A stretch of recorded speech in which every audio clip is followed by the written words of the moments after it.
Aujourd'hui, les combustibles fossiles sont presque universellement considérés comme un problème majeur pour notre planète, quelle que soit la raison jugée la plus urgente. La dépendance à l'égard des combustibles fossiles a placé l'équilibre du pouvoir mondial entre les mains d'un très petit groupe de gouvernements qui ne sont pas nécessairement les plus recommandables. Elle contribue largement au changement climatique mondial, elle provoque des problèmes de santé directs dans les régions les plus touchées par les émissions, et bien sûr, elle n'est pas renouvelable. Un jour ou l'autre, le monde finira par épuiser cette source d'énergie.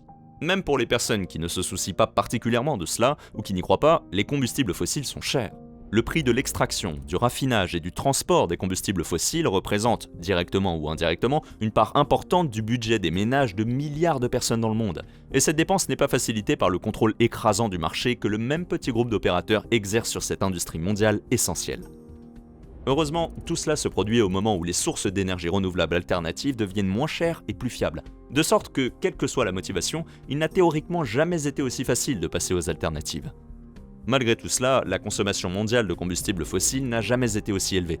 Et à l'exception d'une brève pause en 2020 lorsque le monde s'est enfermé, elle ne montre aucun signe de ralentissement. Malheureusement, des facteurs économiques très simples font obstacle à ce qui semble être une transition logique vers l'abandon de ces ressources, et leur compréhension permettra de montrer que non seulement aucun d'entre nous n'est vraiment irréprochable, mais qu'il faudra bien plus qu'une voiture électrique et des pailles en papier pour inverser cette courbe. Donc, pourquoi utilise-t-on plus que jamais des combustibles fossiles alors que l'on connaît les problèmes qu'ils causent et que l'on dispose d'alternatives apparemment meilleures ? Existe-t-il une solution économique réaliste à ce problème ? Et enfin, même d'un point de vue macroéconomique tout à fait neutre, à quel moment les dommages économiques causés par les combustibles fossiles l'emportent-ils sur les avantages que nous retirons de cette source d'énergie ? Avant d'entrer dans le vif du sujet, il convient comme toujours de préciser que l'équipe de l'économie expliquée n'est pas composée de spécialistes de l'environnement. Par conséquent, lorsque nous aborderons des questions telles que les effets secondaires négatifs ou les externalités négatives de l'utilisation des combustibles fossiles, nous nous contenterons de nous appuyer sur les publications de personnes expertes dans ce domaine et nous nous concentrerons principalement sur la dynamique économique de cette question. Pour une analyse plus complète de ce que ces externalités négatives pourraient faire, au-delà du simple fait qu'elles sont mauvaises et que nous devrions les éviter, il ne manque pas de personnes plus qualifiées pour discuter de cette question particulière. Ceci étant dit, il existe une idée reçue selon laquelle, quoi que nous fassions en tant qu'individus, notre impact sur l'utilisation des combustibles fossiles et les externalités qui en découlent sont fondamentalement sans importance par rapport à l'échelle des opérations industrielles dans le monde. La blague qui consiste à utiliser une paille en papier pendant que BP déverse des millions de litres de pétrole dans l'océan met en évidence de manière poignante ce sentiment compréhensible d'insignifiance, et de nombreuses recherches le confirment. L'un des rapports les plus souvent cités a révélé que 100 des plus grandes entreprises mondiales étaient responsables de plus de 71% des émissions industrielles de carbone dans le monde. Ainsi, même si, en tant qu'individus, nous nous comportions parfaitement et supprimions totalement les émissions de carbone, nous ne parviendrions au mieux qu'à une réduction de 29% d'un problème qui s'aggrave de manière exponentielle chaque année. Ces données ont été largement diffusées par des économistes et des commentateurs très réputés, mais malheureusement, ou peut-être heureusement, elles sont également erronées. La recherche elle-même est bonne, mais mal comprise. Pour commencer, elle n'a mesuré que les émissions industrielles de carbone, et n'a donc pas pris en compte les émissions provenant d'activités telles que l'agriculture, les incendies de forêt et la décomposition naturelle normale, même si cela ne fait que souligner le fait que le problème dépasse le cadre d'une seule industrie. Il ne s'agit pas de défendre les actions de ces entreprises, mais ce qu'il faut bien comprendre, c'est qu'elles produisent toutes des émissions de carbone pour fabriquer des produits qui nous sont destinés. Il existe 3 types de biens et de services pouvant être produits dans une économie. Les biens d'équipement, les biens intermédiaires et les biens de consommation. Les biens et services d'équipement sont des éléments tels que les machines, les outils et la formation qui sont utilisés pour produire d'autres biens. Une presse à métaux dans une usine est un bien d'équipement. Les panneaux métalliques et les stampilles sont considérés comme des biens intermédiaires, c'est-à-dire des éléments qui ne constituent pas un produit final en soi, mais qui sont utilisés comme pièces dans des biens d'équipement ou des biens de consommation. Ce panneau métallique peut finir sur une autre machine de l'usine ou sur une voiture personnelle, qui est un bien de consommation. Les biens de consommation sont probablement les plus simples à comprendre. Il s'agit des produits vendus aux consommateurs pour qu'ils les utilisent afin d'améliorer leur qualité de vie d'une manière ou d'une autre. Le but ultime de toute économie est de fournir autant de biens de consommation et de services que possible à ses participants. Cela peut sembler très superficiel, mais n'oubliez pas que les biens de consommation et les services ne se limitent pas aux vêtements chics, au dernier iPhone et à un SUV antisocialement grand. Ils comprennent également des choses comme la nourriture, les services médicaux, l'éducation et un logement adéquat. Cette définition large de ce qui constitue un bien ou un service de consommation est particulièrement importante en ce qui concerne l'économie des combustibles fossiles. Alors assurez-vous de vous en souvenir pour plus tard. Pour l'instant, l'important est de souligner que même si 100 entreprises ont produit 71% des émissions industrielles mondiales, elles l'ont fait pour produire des biens de consommation destinés à des personnes ordinaires. Le charbon chinois, qui a été le plus gros contributeur, directement responsable de 14,3% de toutes les émissions industrielles mondiales au cours de la période mesurée par l'étude, ne brûlait pas du charbon parce qu'il détestait l'atmosphère. Il le brûlait principalement pour produire de l'électricité que la Chine utilisait dans ses usines afin de produire des biens de consommation bon marché dont chaque personne regardant cette vidéo a bénéficié. Les émissions de carbone étaient un moyen pour ces entreprises de produire des biens qui sont finalement consommés par nous. S'il est peut-être cathartique de rejeter la responsabilité de ce problème sur ces entreprises, elles ne le feraient pas si les gens n'étaient pas là pour consommer les produits qu'elles utilisent pour produire des combustibles fossiles. Ceci étant dit, il serait très bénéfique d'avoir quelqu'un ou quelque chose à pointer du doigt pour ce problème, car cela rendrait les politiques économiques visant à résoudre ce problème beaucoup plus faciles à mettre en œuvre. Mais malheureusement, même ceci est difficile. L'utilisation de ce charbon en Chine a également produit de l'énergie pour alimenter le développement intérieur de l'économie chinoise, ce qui a permis d'éradiquer la pauvreté pour des centaines de millions de personnes. La consommation d'énergie est presque parfaitement corrélée aux revenus, car non seulement les personnes plus riches jouissent d'un luxe plus dépendant de l'énergie, comme les appareils électriques, la climatisation, les transports personnels et la consommation de plus de biens et de services, mais elles ont également besoin de plus d'énergie pour produire leurs revenus plus élevés en premier lieu. Mais les revenus plus élevés qui résultent d'une plus grande consommation d'énergie, qui à son tour provient principalement de l'utilisation de combustibles fossiles, ne sont pas toujours versés aux personnes qui se trouvent à l'endroit exact où ces combustibles fossiles sont utilisés. C'est là que la question des externalités des combustibles fossiles devient autant une question de philosophie que d'économie. La production de biens modernes est devenue beaucoup plus compliquée. Même les articles de base tirent leurs composants et leurs matières premières de douzaines de pays avant d'être assemblés et expédiés vers leur destination finale, où ils sont finalement consommés. Il faut encore ajouter à cela le processus d'élimination ou de recyclage des biens une fois qu'ils ont été consommés. Chaque étape d'une chaîne d'approvisionnement moderne implique l'utilisation de combustibles fossiles, et même si une partie de ce processus peut être alimentée en énergie par des sources renouvelables, il y a des choses comme le transport par voie terrestre, maritime ou aérienne qui n'ont pas vraiment d'alternative viable en matière de combustibles non fossiles. Ce long processus fait qu'il est difficile de déterminer qui bénéficie réellement de l'utilisation des combustibles fossiles et qui en paie réellement le prix. Et c'est une chose importante à faire, non pas parce qu'elle permet de pointer du doigt de manière cathartique, mais parce qu'elle facilite la mise en place d'une politique. Des pays en développement comme la Chine, ou même la Nouvelle-Calédonie, produisent 2 à 4 fois plus d'émissions de carbone par habitant que des économies européennes avancées comme la Suisse. Mais les habitants de la Suisse produisent environ un ordre de grandeur de richesse en plus chaque année. L'explication simple est que des pays comme la Chine et la Nouvelle-Calédonie effectuent une grande partie du sale boulot mondial. Leurs industries produisent globalement moins de valeur économique par personne, mais elles exploitent des entreprises telles que de grandes usines ou des mines à ciel ouvert qui consomment beaucoup d'énergie, normalement fournie par des centrales électriques obsolètes ou des générateurs diesel. Comparez cela aux industries de pays comme la Suisse, où la majeure partie de la production économique et de la valeur ajoutée provient de personnes travaillant dans des bureaux où la machine la plus énergivore qu'ils utilisent au cours d'une journée donnée est l'air conditionné pour garder l'endroit chaud ou frais. Les pays riches comme celui-ci ont également plus d'argent à consacrer aux investissements dans les sources d'énergie renouvelables que les économies plus pauvres basées sur l'industrie manufacturière, qui utilisent souvent des centrales électriques très obsolètes. Le fait est que, puisqu'ils gagnent beaucoup plus d'argent en faisant ce travail, ils peuvent acheter davantage et sont les consommateurs finaux d'une grande partie des produits fabriqués par les économies basées sur l'industrie manufacturière. La question est donc de savoir s'ils sont plus responsables des externalités négatives causées par les combustibles fossiles que les personnes qui les brûlent.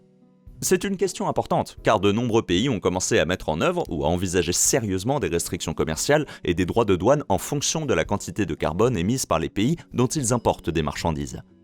Ainsi, si un pays produisait hypothétiquement tous ses biens à l'aide de procédés totalement renouvelables et sans émissions, il ne paierait rien pour importer ses produits dans le pays soumis à ce tarif douanier sur le carbone. Mais il est évident qu'un pays qui utilise encore des centrales électriques au charbon obsolètes pour alimenter des usines inefficaces paierait un droit de douane pour importer ses produits. Théoriquement, cela rendrait les produits du pays pollués plus chers et donc moins compétitifs sur ce marché, ce qui inciterait les économies orientées vers l'exportation à investir dans une fabrication plus propre. En réalité, la plupart des activités manufacturières dans le monde aujourd'hui, malgré les améliorations, sont encore très intensives en carbone, et ce sans compter les cargos alimentés par des combustibles de soute qui transportent ces marchandises. Tout ce que ces systèmes font réellement, c'est rendre les choses plus chères pour les consommateurs dans l'économie qui appliquent ces restrictions commerciales, car les importateurs vont répercuter ces coûts sur les consommateurs finaux. Ce coût porté à la consommation et à la poche du consommateur final n'est pas nécessairement la pire des choses si le seul objectif est de réduire l'utilisation des combustibles fossiles, car une augmentation des prix entraînera une réduction de la consommation, ce qui se traduira par une réduction proportionnelle des émissions de carbone. Bien entendu, une économie doit également tenir compte de facteurs tels que le coût de la vie, et c'est là le véritable compromis au cœur de cette question. Personne ne souhaite vraiment consommer moins de produits. De sorte que les entreprises luttent pour être compétitives sur la base de leurs efforts environnementaux, les politiques qui augmentent les prix pour compenser les externalités sont rarement populaires, et les investissements dans les solutions de remplacement sont rarement réalisés là où ils sont le plus nécessaires. Mais maintenant que la production d'énergie à partir de sources renouvelables est moins chère que les combustibles fossiles, cela change-t-il la donne économique ? L'alerte est lancée, mais d'un point de vue macroéconomique, il est contre-productif de supposer que les combustibles fossiles sont mauvais et que toute solution de remplacement sera meilleure. La raison pour laquelle les combustibles fossiles, malgré leurs inconvénients, sont encore si couramment utilisés aujourd'hui est qu'ils présentent de nombreux avantages sur lesquels nous avons bâti nos économies. Ils ne sont peut-être pas renouvelables, mais ils sont très abondants, et les craintes liées à des phénomènes tels que le pic pétrolier ne sont plus d'actualité, du moins dans l'immédiat. Les combustibles fossiles sont également relativement faciles à transporter pour fournir une source d'énergie n'importe où dans le monde. L'hydroélectricité et l'énergie géothermique sont des options formidables là où elles sont disponibles, mais elles ne sont pas disponibles partout et ne peuvent pas être transportées au-delà de la portée raisonnable des lignes de transport d'électricité. Les combustibles fossiles sont également denses en énergie, ce qui signifie que les transports commerciaux, en particulier, dépendent des combustibles fossiles parce que les batteries équivalentes sont actuellement si grandes et si lourdes qu'elles occupent trop d'espace pour rendre possible l'utilisation de camions ou de porte-containers électriques. Un autre avantage hérité du passé est que le monde industriel s'est effectivement construit autour de l'énergie provenant des combustibles fossiles. Même si la technologie permettait d'électrifier les voitures, les camions, les avions et les navires qui font tourner notre économie mondiale, il faudrait investir massivement dans la reconstruction de l'infrastructure qui entoure ces opérations. La création de toutes ces infrastructures nécessite également beaucoup d'énergie, ce qui signifie que les avantages, en particulier dans les pays déjà très développés qui ne sont pas à l'origine d'une grande partie de ces émissions, sont difficiles à réaliser pleinement. Cela serait presque impossible si les combustibles fossiles avaient encore l'avantage qui les a longtemps distingués, à savoir leurs émissions relativement faibles. Le coût final de la production d'énergie à partir de n'importe quelle source est maintenant décomposé en coûts initiaux et en coûts permanents.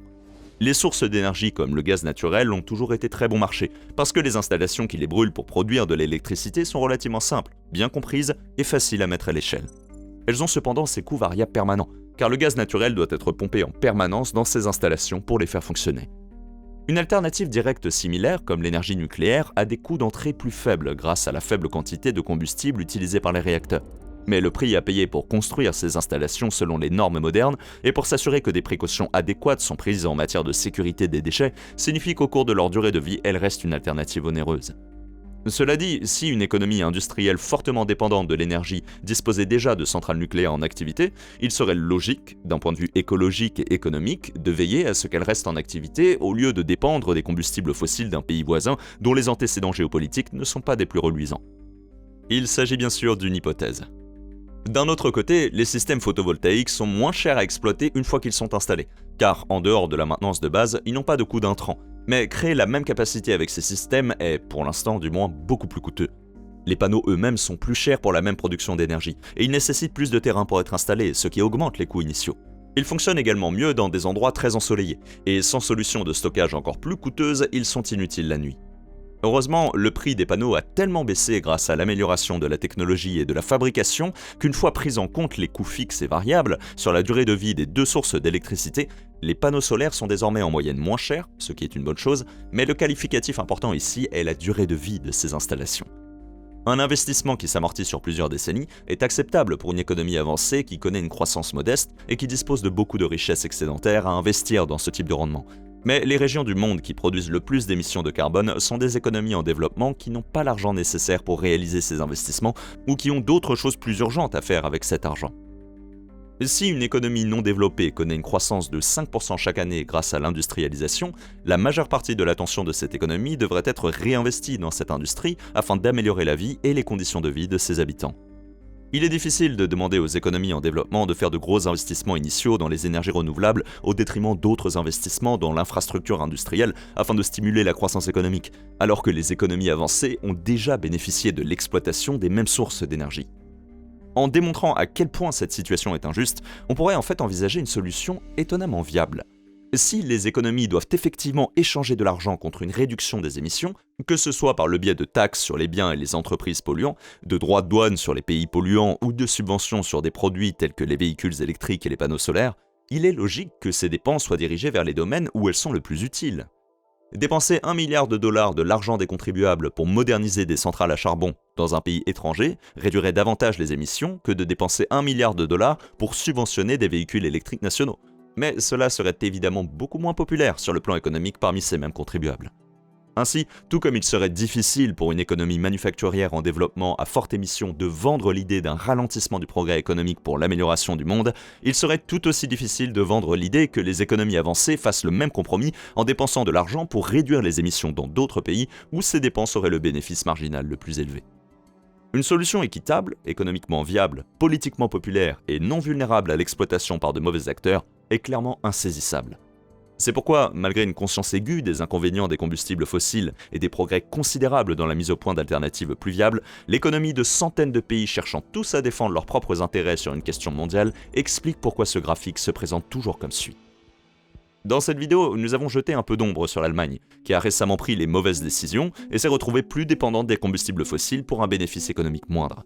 Nous n'avons pas voulu aller trop loin dans cet exemple particulier parce que nous avons fait une vidéo entière sur ce sujet il y a quelques semaines, sur laquelle vous devriez pouvoir cliquer sur votre écran maintenant. Merci d'avoir regardé jusqu'au bout. Ciao.